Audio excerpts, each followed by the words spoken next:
Mark 14வது அதிகாரம் 38வது வசனத்தை குறித்து ஆண்டவர் பேச ஆரம்பித்தாங்க.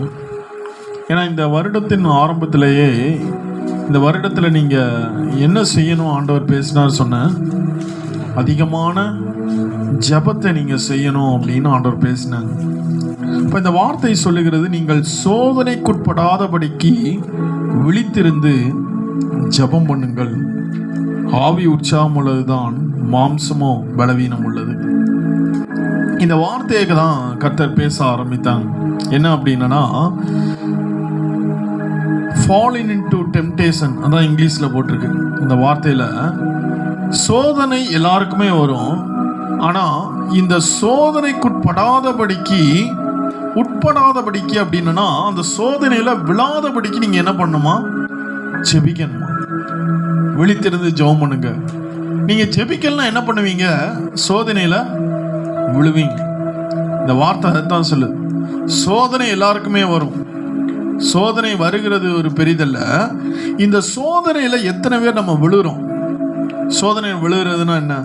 இன்னைக்கு யுத்த காலத்தில் தாவீதை போன்ற அரசர்கள் என்ன பண்ணுவாங்க அப்படின்னா, அவர்கள் தான் முன்னின்றி அந்த யுத்த காலத்தில் நின்று போர் புரிவாங்க. அப்போ தாவீது அந்த யுத்த நேரத்தில் அவர் போகலை. மாறாக அந்த என்ன நடக்குது அப்படின்னா, அவருடைய அரண்மனையில் மேலே உலாவிட்டு இருக்கிறார். திடீர்னு அங்கேருந்து பார்க்கும் பொழுது அவருக்கு ஒரு சோதனை. ஒரு பெண் ஸ்நானம் பண்ணுகிறத அவர் பார்த்துடுறார். அந்த இடத்துல என்ன நடக்குது அப்படின்னா, அந்த இடத்துல அவர் விழுந்துடுறார். அந்த சோதனையில் அவர் விழுந்ததுனால தவறான ஒரு காரியத்தை செய்து அதை மறைக்க ஒரு கொலை செய்து நிறைய காரியங்கள் அந்த இடத்துல நடக்குது. நல்லா கவனிங்க. இதில் என்ன கர்த்தர் நமக்கு சொல்றார் அப்படின்னா, உன் வாழ்க்கையில் நீ நிறைய இடத்துல விழாமல் இருப்பதற்கு நீ விழித்திருந்து ஜெபம் பண்ணணும்னு கர்த்தர் விரும்புகிறார். நீ விழித்திருந்து ஜெபம் பண்ணும் பொழுதுதான் நிறைய இடத்துல நீ விழாமல் இருக்க முடியும். சோதனையில் நீ விழாமல் இருக்க முடியும். இந்த வார்த்தையை சொல்லுகிறது பாருங்களேன். அந்த வார்த்தை ஆவி உற்சாகம் உள்ளது, மாம்சமோ பலவீனம் உள்ளது. நல்லா கவனி. இந்த ஆவி நீ எதுக்கு தீனி போடுறியோ அது எப்பவுமே என்ன ஆகும்னா இன்னொன்று தம் பண்ணும். இந்த மாம்சத்துக்கு நம்ம அதிகமாக தீனி போடும் பொழுது அது ஆவியை தம் பண்ணுமா? ஆவிக்கு அதிகமாக தீனி போடும் போது வேதத்தில் கலாத்தியரில் சொல்லப்பட்டிருக்கிறதுல, ஆவியினாலே மாம்சத்தின் கிரியைகளை என்ன பண்ணுமா? அழிக்கணுமா? ஆவியினாலே. அப்போ நீங்க ஆவியில நீங்கள் பலன் கொண்டு இருக்கும் பொழுது என்ன நடக்கும் அப்படின்னா, மாம்சத்தின் கிரியைகளை ஈஸியா மேற்கொள்வீங்க. இந்த ஆவியில நம்ம பலன் கொள்ளும் போதுதான் வார்த்தை சொல்லுது, ஆவி உற்சாகம் உள்ளது, மாம்சம் பலவீனம் உள்ளது. இந்த ஆவி உற்சாகம் உள்ளதுன்றத கண்டுபிடிச்சவங்க என்ன பண்றாங்க அப்படின்னா, கர்த்தருடைய சமூகத்தில் காத்திருக்கிறாங்க, மணிக்கணக்காக அமர்ந்திருக்கிறாங்க. ஒரு புஸ்தகத்தை வாசிக்க நேர்ந்தது. சாது சுந்தர் சிங் பகல் பூரா ரொம்ப களைச்சி நிறைய கிராமங்களுக்கு போய் ஊழியம் செய்து அவர் கூட ஒரு உதவியாளரை வச்சிருந்தாராம். அப்போ ஒரு இடத்துக்கு போகிறாங்க. ஒரு டென்ட் போட்டிருக்கு, ஒரு சின்ன ஒரு வீடு இருக்குது. அவர் சொல்கிறாரு, ஐயா இன்னைக்கு நீங்கள் உள்ளே படுத்துக்கோங்க, நான் வெளியில் படுத்துக்கிறேன் அப்படின்னு சொன்னோன்னே சரின்னு சொல்லிட்டு 2 பேரும் போய் சாப்பிட்டுட்டு அவர் உள்ளே போய் ஜெபம் பண்ண உட்காந்துருக்கிறார். இவரும் கொஞ்ச நேரம் ஜெபம் பண்ணார், பார்த்தாரு, படுத்துட்டார். காலையில் மறுபடியும் இடையில எந்திரிக்கிறாரு, பார்க்குறாரு சாது சுந்தர் சிங் ஜெபம் பண்ணிட்டு இருக்கிறாரு.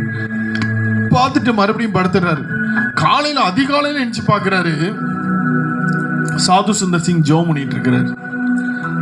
நான் மனுஷன் இன்னமும் ஜெபத்தை விடலையா அப்படின்னு சொல்லிட்டு, சரி அவர் எப்படியும் தூங்குவார், அதுக்குள்ள நம்ம எந்திச்சு கிளம்பிடுவோம்னு சொல்லும் போது இவருக்கு முன்னாடி சாது சுந்தர் சிங் கிளம்பி வெளியில நிற்கிறாராம். சரி போமா அடுத்த கிராமத்துக்கு அப்படின்னாராம்.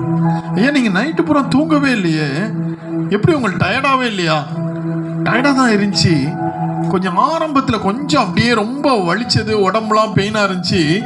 அந்த கொஞ்சம் அந்த ஆரம்ப நிலையை நம்ம கடந்துட்டோம் அப்படின்னா இந்த டயர்னஸ் தெரியவே தெரியாது. ஆண்டவருடைய சமூகத்தில் உட்காரும் பொழுது மணிக்கணக்காக உட்கார தோணும். எனக்கு ஒன்றும் தெரியல, ஐ எம் ஃப்ரீ நவ், நான் ரொம்ப தெளிவாக இருக்கேன், நம்ம போகலாம் அப்படின்னாராம். அவர் ரொம்ப அசந்து போனாராம். இதனால் ஆண்டவர் சொல்றாரு, இல்லை நமக்கு ஒரு தெளிவான ஒரு ரகசியத்தை எழுதி வச்ச மாதிரி இருக்கு. உன் மாம்சம் தான் உன் ஆவியினுடைய உற்சாகத்தை அப்படி கட்டுப்படுத்திட்டு இருக்கு. இந்த மாம்சம் தூக்கம் வரும், பாடி பெயின் வரும், ரொம்ப அப்படி முதுகு வலிக்கிற மாதிரி இருக்கும். இந்த ஆவியை நீ ஒவ்வொரு நாளும் அந்த ஆவியை நீ வளர விடும் பொழுது, இந்த ஆவிக்குரிய காரியத்தில் நீ இன்ட்ரெஸ்டாக இருக்கும் பொழுது, அந்த ஆவிக்குரிய காரியத்தில் நீ உன் கவனத்தை செலுத்தும் பொழுது, இந்த வேத வார்த்தை சொல்லுகிறது, ஆவி உற்சாகமாக இருக்கிறதுனால இந்த மாம்சத்தை ஆவியினாலே நம்ம மேற்கொள்ளணும். இந்த ஆவி உற்சாகம் உள்ளதுதான். அப்ப ஆண்டவர் என்ன சொல்றாரு, சாது சுந்தர் சிங் மட்டும் நைட்டு புறம் ஜெபம் பண்ண முடியும்னு சொல்ல, நீ நானும் ஜெபம் பண்ண முடியும். ஆனா அதுக்கு ஏத்த கேபபிள் வந்து ஒண்ணு நம்ம எல்லாருக்கிட்டையும் இருக்கு. ஆவி உற்சாகம் உள்ளதுதான்பா. அந்த உற்சாகம் இருந்துட்டா நீ போயிடலாம். ஆண்டவர் அதை தான் சொல்றாரு. அந்த உற்சாகம் இல்லாதபடிக்கு ஆவிய நம்ம ஆவிக்குரிய காரியங்களை, ஆவி உற்சாகமா இருக்கிறத நம்ம கவனிக்காம இருக்கும் பொழுது, இந்த வார்த்தை நமக்கு கற்றுக் கொடுக்கிறது தான். மாம்ச பலவீனத்தை பார்த்து ரொம்ப இன்னைக்கு வலிக்கு, இன்னைக்கு ஜெபம் பண்ண வேண்டாம், படுத்துருவோம். மாம்சத்தினுடைய வார்த்தைகளுக்கு தான் நம்ம செவி கொடுக்கிறோம். ஆனால் இந்த வார்த்தை சொல்லுகிறது, நீங்கள் சோதனைக்குட்படாதபடிக்கு விழித்திருந்து ஜெபம் பண்ணுங்கள். யார ஆண்டவர் ஜெபம் பண்ண சொன்னார்? வேதத்தில் நீங்க பார்த்தீங்க அப்படின்னா ஒரு 3 பேரை ஜெபம் பண்ண சொன்னார். எட்சமனே தோட்டத்துக்குள்ள போறாங்க. உள்ள போன உடனே ஆண்டவர் வந்து சீசர்கள்லாம் இருக்க வச்சு 3 பேரை மட்டும் கூட்டு வர்றாரு. பேதுரு, யாக்கோபு, யோவான். அவங்கள உட்கார வச்சுட்டு அவர் அவங்கள்ட்ட இருந்து இன்னும் கொஞ்சம் தூரமா போய் ஜெபம் பண்ணிட்டு இருக்கிறாரு. இவங்க கண்கள் அப்படி தூக்கமா வருது. போயிட்டு மறுபடியும் வந்து ஆண்டவர் சொல்றாரு, அந்த இடத்துல நீங்க இன்னும் நித்திரை பண்ணுகிறது என்ன? அந்த 37வது வசனம் வர பின்பு அவர் வந்து அவர்கள் நித்திரை பண்ணுகிறதை கண்டு பேதுருவை நோக்கி, சீமோனே, நீ நித்திரை பண்ணுகிறாயா? 1 மணி நேரம் நீ விழித்திருக்க கூடாதா? நைட்டு 1 மணி நேரம் விழித்திருக்க கூடாதா? ஆவியினுடைய கேபபிள் என்ன? பல மணி நேரம் விழித்திருக்கும் இந்த ஆவி. ஆனா நீ 1 மணி நேரம் கூட விழித்திருக்க கூடாதா? சொல்ற புரியுதா உங்களுக்கு? இந்த பேட்டரியினுடைய சார்ஜ் வந்து நார்மலா இதுல ஒரு பேட்டரி போடுறேன் அப்படின்னா கிட்டத்தட்ட ஒரு 6 ஹவர்ஸ்லேருந்து 8 ஹவர்ஸ் வரை இந்த மைக்ல பேசலாம். அப்படிங்கும்போது இதனுடைய கேபபிலிட்டி என்ன? 6 ஹவர்ஸ். இன்னைக்கு ஆண்டவர் அதைத்தான் நம்ம கற்றுக் கொடுக்கிறாரு. ஆவி கேபபிளானது. நீ பல மணி நேரம் ஜெபிப்பதற்கு இந்த ஆவி உற்சாகம் உள்ளது. ஆனா நீ 1 மணி நேரம் கூட ஜெபிக்க மாட்டேங்கியே. 1 மணி நேரமா ஜெபிக்க கூடாதா? இந்த ஆண்டவர் கேட்கிறது, 1 மணி நேரமா ஜெபிக்க வேண்டாமா அப்படின்னு சொல்ல, அந்த வார்த்தையை அடுத்து சொல்ல பாருங்க, ஆவி உற்சாகம் உள்ளது. இன்னைக்கு நிறைய பேருக்கு கர்த்தர் மணிக்கணக்கு ஆண்டவருடைய சமூகத்துல காத்திருக்கணும்னு ஆசை. ஆனா நிறைய நேரத்துல நமக்கு இருக்கிறது என்ன தெரியுமா? அந்த ஸ்டார்டிங் ட்ரிபிள். ஆனா உட்காரணும்னு நினைக்க உடம்புலாம் வலிக்கு. ரொம்ப ஆண்டவருடைய சமூகத்தில் காத்திருக்கன்னு நினைக்க ரொம்ப பலவீனமா இருக்கு, தலை சுத்துது, இப்பதான் மயக்கமா வருது அப்படிமா. ஆனா அந்த வார்த்தை சொல்லுகிறது, இவங்க 3 பேரும் ஜெபம் பண்ணிட்டு அந்த இடத்துல ஜெபம் பண்ணாம அவர்கள் அந்த இடத்துல என்ன நடக்குது அப்படின்னா தூங்கிட்டு இருக்கிறாங்க. ஆண்டவர் வராரு, எல்லாம் முடிஞ்சு வாங்க எந்திரிங்க அப்படிங்கிறாரு. வந்தோடனே அப்போ முழிச்சு நிற்காங்க. அங்க பிரதான ஆசிரியர் கூட ஒரு குரூப்பே வந்து நிக்குது. ஆண்டவர் பிடித்துட்டு வந்திருக்கிறாங்க. ஆண்டவர் சொல்றாரு, அந்த இடத்துல வந்து ஒரு பெரிய ஒரு கலவரம் உண்டான உடனே டக்குன்னு அங்க இருக்கிற 12 சீசர்கள் தெரிச்சு ஓடுறாங்க. பேதுரு மட்டும் பின்னாடி போயிட்டே இருக்கிறார். நல்ல கவனி, அவருக்கு சோதனை எங்க வந்துச்சுன்னா கெத்செமனே தோட்டத்துல வரல. ஏன்னா ஆண்டவர் வேதத்துல தெளிவாய் போட்டிருக்கு, மெய்ப்பனை மந்தையை வெட்டுவேன், மெய்ப்பனை வந்து சிறைப்பிடிப்பென்ற அந்த வார்த்தை வந்து இருக்கு. அந்த தீர்க்க தரிசனம் நிறைவேறணும். அதனால மந்தைகள் அந்த இடத்துல சிதறடிக்கப்பட்டு தான் ஆகணும். இந்த இடத்துல ஒரு வேளை என்ன நடக்குது அப்படின்னா, இயேசு கிறிஸ்துவை பிடித்து கொண்டு போயிடுறாங்க. பேதுரு பின்னாடியே போறாரு. யோவான் வந்து அவருக்கு இருந்த ஒரு செல்வாக்கை பயன்படுத்தி அப்படியே உள்ள கூட்டு போறாரு, செய்யறாரு. பிரதான ஆசிரியர் வீட்டுக்குள்ள போயிடுறாங்க. அங்க போய் உட்கார்ந்து இருக்கிறாங்க. அங்க ஒரு பெண்மணி கேட்கிறா, நீ அவர்களில் ஒருவன் தானே அப்படின்னு கேட்கிற. அதுக்கு அவர் என்ன சொன்னாரு? வார்த்தை எடுங்களா.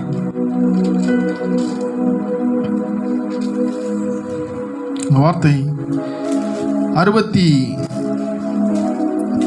66வது வசனம், 14:66. 14 மார்க் 14:66. அத்தருணத்தில் பேதுரு கீழே அரண்மனை முற்றத்தில் இருக்கையில் பிரதான ஆசாரியனுடைய வேலைக்காரிகள் ஒருத்தி வந்து குளிர் காய்ந்து கொண்டிருக்கிற பேதுருவை கண்டு அவரை உற்று பார்த்து, நீயும் நசரேனாகி இயேசுவோட இருந்தாய் என்றாள். அதற்கு அவன், நான் அறியேன், நீ சொல்லுகிறது எனக்கு தெரியாது என்று மறுதலித்து வெளியே வாசல் மண்டபத்துக்கு போனான். அப்பொழுது சேவல் கூவிற்று. இந்த இடத்துல அடுத்த சில காஸ்பல்ல சொல்லும் பொழுது ஒரு சில இடத்துல அவன் சபிக்கவும் சத்தியமும் பண்ண தொடங்கினான் போட்டிருக்கு. நல்ல கவனி. ஒருவேளை ஆண்டவர் அவங்கள செபிக்க சொன்ன இடத்துல பேதுரு ஜெபம் பண்ணி இருந்தா என்ன நடந்திருக்கும்னு சொல்லுங்க. இந்த இடத்துல என்ன ஆயிருக்கும்? என்ன ஆயிருக்கும்? மறுதலிச்சிருக்க மாட்டார். அவர் சோதனைக்குட்படாதபடிக்கு விழித்திருந்து ஜெபம் பண்ணல, இந்த இடத்துல விழுந்துட்டார். நிறைய நேரத்துல நம்முடைய வாழ்க்கையில நிறைய சோதனைகள் நமக்கு முன்பதாக வைக்கப்பட்டிருக்கிறது. இந்த பாதைகள்லாம் நம்ம எல்லாரும் கடந்து தான் போகணும். இந்த பாதைகளை யாரும் எஸ்கேப் ஆகி பைபாஸ்ல போயிட முடியாது. இந்த வேதம் நமக்கு என்ன கற்றுக் கொடுக்குது? இந்த பைபாஸ்ல ஏறி போகாம இந்த சோதனைகளை தாண்டி போகணும்னா நீ ஜெபிக்கிற மனிதனாய் இருந்த, ஜெபிக்கிற மனுஷியா நீ இருந்த அப்படின்னா இந்த வேதம் நமக்கு என்ன கற்றுக் கொடுக்க தெரியுமா? நீ சோதனை குட்டப்படாதபடிக்கு நீ கடந்து செல்லுவ. பேதுரு அந்த இடத்துல ஜெபம் பண்ணியிருந்தா, யாக்கோபு அந்த இடத்துல ஜெபம் பண்ணியிருந்தா, யோவான் அந்த இடத்துல ஜெபம் பண்ணியிருந்தா, அவங்க வாழ்க்கையில அந்த போராட்டத்தில் அவங்க என்ன பண்ணியிருப்பாங்க அப்படின்னா நின்றுப்பாங்க. மறுதலிச்சிருக்க மாட்டாரு. 3.5 வருடம் கூட இருந்த இயேசுவை அவர் சொல்றாரு, நீ ஜீவனுள்ள தேவனுடைய குமாரனாகிய கிறிஸ்துன்னு சொன்னவரு அந்த இடத்துல அந்த மனுஷனை யாருன்னு எனக்கு தெரியாது அப்படின்னு சொல்லி அவரை சபிச்சு சத்தியம் பண்றாரு. இப்படிப்பட்ட ஒரு சோதனை அவருக்கு வந்தது. அந்த சோதனையில விழுந்து போனாரு. இன்னைக்கு ஆண்டவர் சொல்லுகிறார், ஏன் இந்த வார்த்தை இந்த ஆன்லைன் பிரேயர்ல இந்த செகண்ட் ஃபைனல் செஷன்ல கர்த்தர் நம்மோடு கூட பேசி கொண்டிருக்கிறார்னா, இனி வருகிற நாட்கள்ல நிறைய சோதனை நமக்கு காத்திருக்கிறது. நிறைய சோதனை காத்திருக்குது. தம்பி எழுதி வச்சுக்கோ, என் ஆவியில உணர்றேன், இந்த ஆண்டு ஜெபிக்காம எந்த ஒரு சோதனையும் நீ தாண்டவே முடியாது.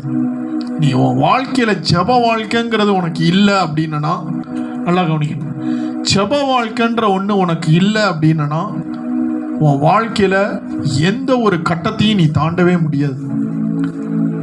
நீ ஜெபிக்கிற மனுஷனாய் ஜெபிக்கிற மனுஷியா நீ இருப்ப அப்படின்னா கர்த்தர் சொல்றாரு, இந்த ஆண்டு 2022 ஒரு கொடுமையான ஆண்டு தான், சோதனை வருகிற ஒரு ஆண்டு தான்.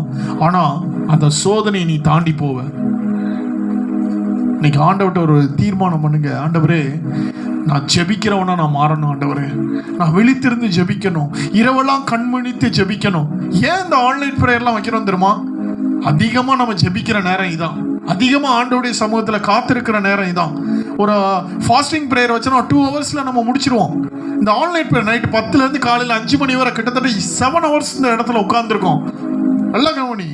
இந்த இடத்துல கர்த்தர் நம்ம கற்றுக் கொடுக்கிற என்ன தெரியுமா? நீ ஜெபிக்க ஜெபிக்க ஜெபிக்க உன் வாழ்க்கையில வருகிற எல்லா சோதனையும் நீ தாண்டி போவேன்னு கர்த்தர் சொல்லுகிறான். இன்னைக்கு ஆண்டவர் சொல்லுகிற காரியம் அதுதான். உன் வாழ்க்கையில நீ ஜெபிக்கிறவனா மாறு. நின்னா ஜெபி, உட்கார்ந்தா ஜெபி. ஒரு கர்த்தருடைய மனுஷனை சமீபத்தில் நாங்கள் சந்திச்சோம். அவர் பேசும்போது சொன்னாரு, ஒரு ஊழியக்காரரோடு கூட நானும் ஊழியம் செய்து கொண்டிருந்தேன். அவர் நின்னா ஜெபம் பண்ணுவாராம், அவர் உட்கார்ந்தா ஜெபம் பண்ணுவாராம், அவர் தங்க போற ரூமுக்கு ஜெபம் பண்ணுவாராம், அந்த ரூமுக்கு பக்கத்துல இருக்கிறவங்க யார் தங்க போறாங்க அவங்களுக்கு ஜெபம் பண்ணுவாராம், அந்த ரூம்ல அவருக்கு வைக்க போற அண்ணன் உட்கார்ந்து ஜெபி சாப்பிட போற டேபிளுக்கு ஜெபம் பண்ணுவேன், அண்ணன் குடிக்க போற அந்த டம்ளருக்கு ஜெபம் பண்ணுவேன். அவர் சொல்றாரு, பைத்தியமா இருந்தேன் தம்பி, ஜெபத்துல அவ்வளவு பைத்தியமா இருப்பேன், டெய்லி 8 மணி நேரங்களுக்கு மேல ஜெபம் பண்ணுவேன். அவர் சொன்ன காரியம். இன்னைக்கு உன் வாழ்க்கையில ஜெபம் உன் வாழ்க்கையா மாறும் பொழுது கர்த்தர் சொல்லுகிறார், சோதனைக்குட்படாதபடிக்கு உன் வாழ்க்கையில நீ டெம்ப்டேஷனுக்குள்ள விழாதபடிக்கு நீ அதை கடந்து போவ. ஜெபமணி 10 நாள் ஆகுது, ஜெபமே பண்ணலன, உன் வாழ்க்கையில சோதனை வரும், போராட்டம் வரும், பிரச்சனை வரும், விழுந்து எழுந்திருப்போம், சோதனையில விழுவோம், பிசாசு நமக்கு வச்சிருக்கிற அந்த அவனுடைய டிராப்ல மாட்டுவோம், தேவனுடைய சித்தத்தை செய்யறதுல லேக் ஆகும். இதுதான் பிசாசனுடைய திட்டம். இன்னைக்கு ஆண்டவர் நமக்கு கற்றுக் கொடுக்கிறது என்ன தெரியுமா? ஆண்டவர் எப்படி சொல்றாருன்னா, ஒரு காரியத்தை கமாண்டா சொல்லிட்டு இன்னொரு சீக்கிரட்டா அடியில வச்சுட்டு போயிட்டாரு. ஹிண்ட சோதனைக்குட்படாதபடி விழித்திருந்து ஜெபம் பண்ணுங்கன்னு சொல்லிட்டு கீழே ஆவி உற்சாகம் உள்ளது. அப்ப நீ எதுல ஜெபிக்கணுமா? ஆவியில ஜெபிக்கணும்னு கர்த்தர் கற்றுக் கொடுக்கிறார். நீ ஆவியில ஜெபிச்சு பாரு, அந்நிய பாஷையில ஆவியில நிறைஞ்சு நீ ஜெபம் பண்ணி பாரு, மணிக்கணக்கா உனக்கு அந்த ஜெபம் ஓடும். ஆண்டவர் அதான் சொல்றாரு, மாம்சம் பலவீன மாம்சத்துல நீ ஜெபம் பண்ண முடியாது, மணிக்கணக்கெல்லாம் உட்கார முடியாது. ஆவியில நீ மணிக்கணக்கா உட்கார்ந்து ஜெபிக்க முடியும். இன்னைக்கு ஒரு தீர்மானம் பண்ணுங்க, ஆண்டவரே நான் ஜெபிக்க விரும்புகிறேன். இருக்கிற இடங்கள் எல்லாரும் கண்களை மூடுவோமா? எல்லாம் முழங்கால் படிக்கிட்டு ஆண்டவரை நோக்கி நம்ம பார்க்க போகிறோம். எஸ், ஆண்டவருடைய சமூகத்துல எல்லாரும்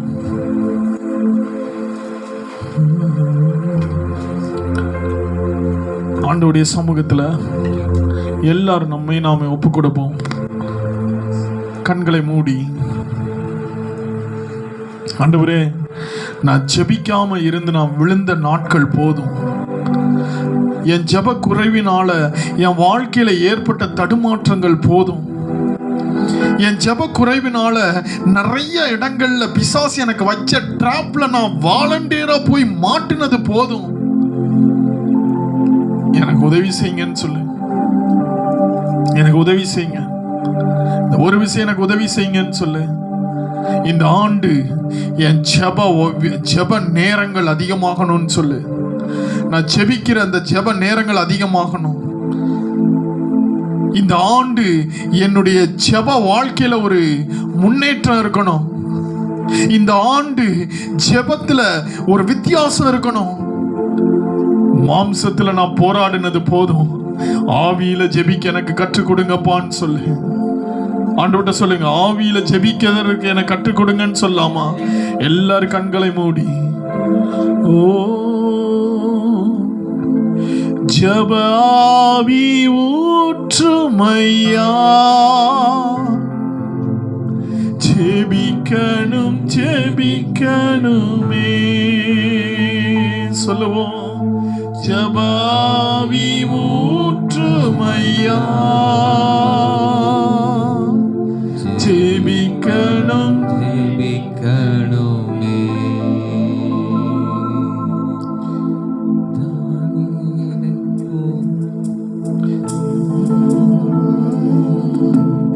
உபவாசித்து உடலை வெறுத்து, உபவாசித்து உடலை வெறுத்து, ஒவ்வொரு நாளும் நான் ஜெபிக்கணுமே சொல்லுவோமா? ஒவ்வொரு நாளும் நான் ஜெபிக்கணுமே. ஜெப ஆவி ஊற்றுமையா, ஜெபிக்கணும் ஜெபிக்கணுமே. ஜெப ஆவி ஊற்றுமையா, ஜெபிக்கணும் ஜெபிக்கணுமே. திறப்பின் வாசலிலே நிற்கணுமே, திறப்பின் வாசலில் நிற்கணுமே. தேசத்துக்காய் கதறணுமே. திறப்பின் வாசல், திறப்பின் வாசலில் நிற்கணுமே. தேசத்திற்காய் கதறணுமே. ஜெப ஆவி ஊற்றுமையா, ஜெபிக்கணும் ஜெபிக்கணுமே. ஆண்டவர்கிட்ட சொல்லுங்க, ஜெப ஆவி ஊற்றுமையா, ஜெபிக்கணும் ஜெபிக்கணுமே. முழங்கால்கள் முடங்கணுமே, முழங்கால்கள் முடங்கணுமே. முழங்கால்கள் முடங்கணுமே. கண்கள் எல்லாம் குளமாகணும். என் கண்கள் எல்லாம் குளமாகணும். ஜெப ஆவி ஊற்றுமையா, எஸ் லார்ட், ஜெபிக்கணும் ஜெபிக்கணும். ஆவியானவரே உடைய ஜெப ஆவி இந்த காலை வேளையில எங்கள் மீது ஊற்றுங்கப்பா. ஒவ்வொருவர் மீதும் யார் யாரெல்லாம் இந்த ஜெப ஆவி என்னை நிரப்பட்டுன்னு சொல்றாங்களோ, ஜெப ஆவி எனக்கு வேணும், இந்த ஆண்டை நிறைவு செய்ய, இந்த ஆண்டுல உங்களுடைய சமூகத்துல காத்திருக்க எனக்கு ஜெப ஆவி வேணும், எனக்கு ஜெப ஆவி வேணும். என் ஆவியில நான் ஜெபிக்கணும், என் ஆவியில நான் ஜெபிக்கணும், என் ஆவியில நான் ஜெபிக்கணும். ஆவி உற்சாகம் உள்ளது நீங்க சொன்னீங்களப்பா, இந்த ஆவியில நான் ஜெபிக்க எனக்கு கற்றுக் கொடுங்க. ஒரு ஜெப ஆவி, ஒரு ஜெப ஆவி இந்த இடத்துல இறங்கி வருவதாக இயேசுவின் நாமத்தினாலே. ஜெப ஆவி, கண்ணீரின் ஆவி, விண்ணப்பத்தின் ஆவி இந்த இடத்துல கட்டவிழ்க்கப்படுவதாக இயேசுவின் நாமத்தினாலே இறங்கி வருவதாக. ஓ thank you Lord, thank you Lord. கர்த்தர் ஒவ்வொருவரையும் நிரப்புங்கப்பா, ஜெப ஆவியினால நிரப்புங்க, ஜெப ஆவியினால நிரப்புங்க, ஜெப ஆவியினால நிரப்புங்க. ஓ ரிகபன மகதா ஆவி ஊற்றுமையா, ஜெபிக்கணும் ஜெபிக்கணும். ஓ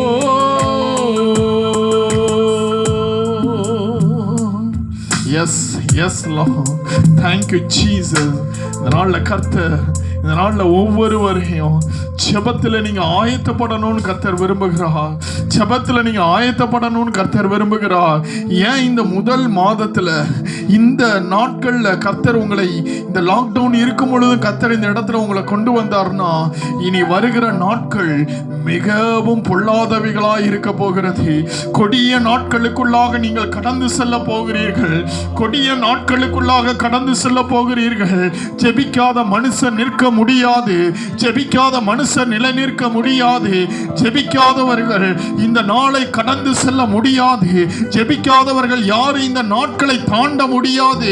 இனி வருகிற சோதனைகள் நீங்கள் தாண்ட முடியாத சோதனைகளாக இருக்கும்.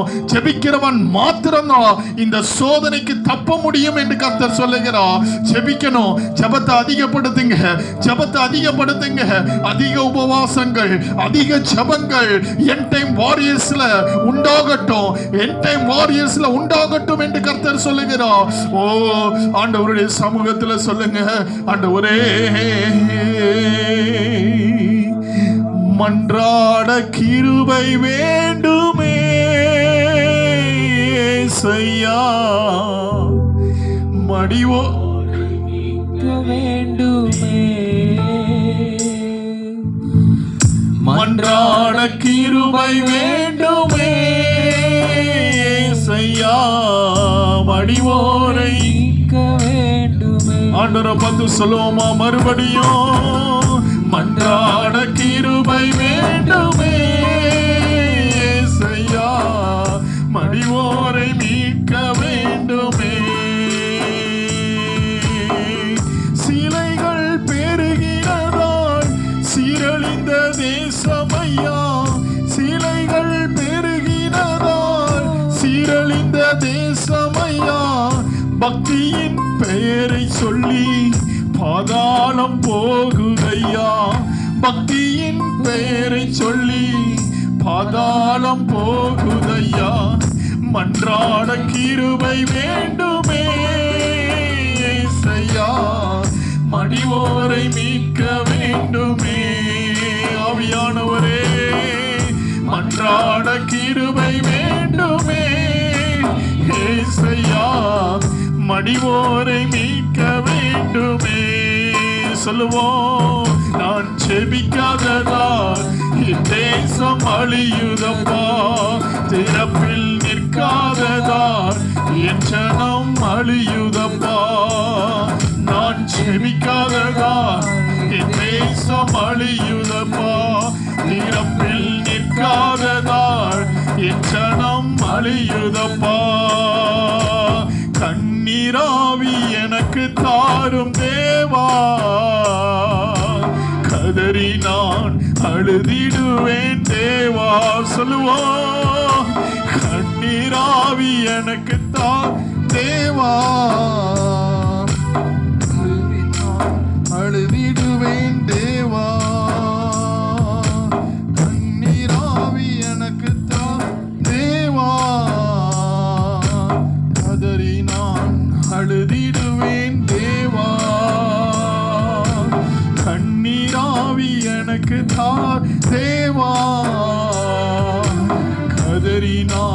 அழுதிடுவேன் தேவா. நான் ஜெபிக்காததான் என் தேசம் அழியுதப்பா, நிற்காததான் என் ஜனம் அழியுதப்பா. நான் ஜெபிக்காததான் என் தேசம் அழியுதப்பா, தீரப்பில் நிற்காததான் என் ஜனம் அழியுதப்பா. அன்பின் ஆண்டவரே, இந்த நேரத்தில் கர்த்தர் நம்மோடு கூட பேசி கொண்டிருக்கிறார். ஆண்டவரே, ஜெபிக்க எங்களை ஒருமுகப்படுத்துங்க. இந்த ஆண்டிலே, இந்த ஆண்டின் முதல் மாதத்தில் ஒரு சின்ன ஒரு தீர்மானத்தை எடுக்கிறோம். ஜெபிக்க எங்களுக்கு கிருபை தாங்கன்னு சொல்லுங்க. ஜெபிக்க எங்களுக்கு கிருபை தாங்கன்னு சொல்லுங்க. சோதனையை மேற்கொள்ள ஆண்டவரே, ஜெபிக்க வேண்டியதனுடைய அவசியத்தை குறித்து எங்களோடு கூட பேசுனீங்க. ஆண்டவரே, நாங்கள் ஜெபிக்கணும். எங்க ஜெபத்திற்கு எதெல்லாம் ஹிண்ட்ரன்ஸா இருக்கிறதோ அதையெல்லாம் எங்களை விட்டு அகற்றி போடுங்கப்பா. இன்னும் அதிகமாக உம்முடைய சமூகத்துல காத்திருப்பதற்கு எங்களுக்கு கிருபை தாங்க. மணிக்கணக்காய் காத்திருக்க, உம்முடைய சமூகத்துல காத்திருந்து ஜெபிக்க எங்களுக்கு கிருபை தாங்கப்பா. உம்முடைய கரத்துல எங்களை ஒவ்வொருவரையும் ஒப்பு கொடுக்கிறோம். கர்த்தர் நீங்க பொறுப்படுத்திக் கொள்வீராக. ஆண்டவரே, இந்த நாள் ஆண்டவரே முழு இரவு ஜெபத்தை கர்த்தர் எங்களுக்கு ஆசீர்வதித்து கொடுத்ததற்காய் நன்றி. உம்முடைய கரம் எங்கள் மத்தியிலே வெளிப்பட்டதற்காய் நன்றி. நீர் எங்கள் மத்தியிலே ஆண்டவரே இடைப்பட்டதற்காய் நன்றி. உம்முடைய வல்லமை எங்கள் மத்தியிலே ஆண்டவரே வெளிப்பட்டதற்காய் நன்றி. உங்க கரத்தில் ஆண்டவரே வந்த ஒவ்வொருவரையும் ஒப்பு கொடுக்கிறோம்ப்பா. ஆண்டவரே, நீர் எங்களுக்குள்ள போட்ட அந்த அக்னியை ஆண்டவரே நாங்கள் அப்படியே விட்டு விடாதபடிக்கு அது எரிந்து ஆண்டவரே அது என்ன விளைவை ஏற்படுத்துவதற்காக எங்களுக்குள்ளே போடப்பட்டதோ அந்த விளைவு ஏற்படுவதற்கு இந்த நாளிலே நாங்கள் எங்களை ஒப்பு கொடுக்கிறோம் அப்பா. உம்முடைய கரத்தில் எங்களை தாழ்த்துகிறோம், எங்களை வெறுமையாக்குகிறோம். நீர்தாமே மகிமைப்படுவீராக. உம்முடைய நாமம் ஒன்றே மகிமைப்படட்டும். இயேசு கிறிஸ்துவின் மூலம் ஜெபிக்கிறோம் எங்கள் ஜீவனுள்ள நல்ல பிதாவே, ஆமென். என் ஆத்துமாவே கர்த்தரை ஸ்தோத்திரி, என் முழு உலமையர் பரிசுத்த நாமத்தை ஸ்தோத்திரி. என் ஆத்துமாவே கர்த்தரை ஸ்தோத்திரி, கர்த்தர் செய்த சகல உபகாரங்களை இன்றைக்கு மறவாதே. ஆமென்.